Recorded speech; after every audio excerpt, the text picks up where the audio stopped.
Para sa Itbulaga, under TVJ Facebook page na may 3.4 million followers at sa It's Showtime na may 19 million followers sa oras na 2:06 PM.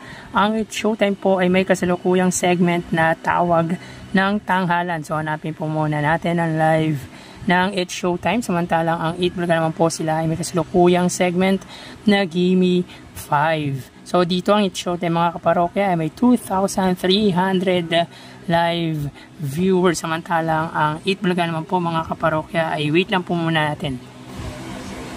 Ang Itbulaga naman po ay may 4,800 live viewers. So again, sa oras na 2:07 PM ang It's Showtime ay may 2,300 viewers at ang Itbulaga naman po ay may 4,900 viewers, nakatumbas po ng 5,000. So mapunta naman po tayo sa TV Network YouTube channel ng dalawang noontime shows.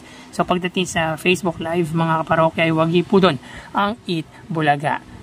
Mapunta tayo sa TV Network YouTube channel para po sa It's Showtime under GMA Network na may 39.5 million subscribers at sa Itbulaga under TV5 YouTube channel na may 2.55 million subscribers. So sa oras na 2:08 PM mga kaparokya ang It's Showtime po sila ay may kasalukuyang 18,000 viewers.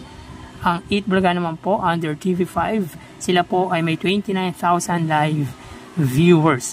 So again mga kaparokya, as of 2:08 PM ang It's Showtime under GMA sila po ay may 18,000 viewers at ang Itbulaga under TV5 naman po sila ay may 29,000 live viewers. So mapunta naman po tayo sa main YouTube channel ng dalawang noontime show. So pagdating sa TV Network YouTube channel ay wagi po doon ang TV5 against sa GMA Network. So para naman po sa It's Showtime under ABS-CBN It's Showtime na may 2.66 million subscribers at para naman po sa Itbulaga under Itbulaga TVJ YouTube channel na may 1.59 million subscribers.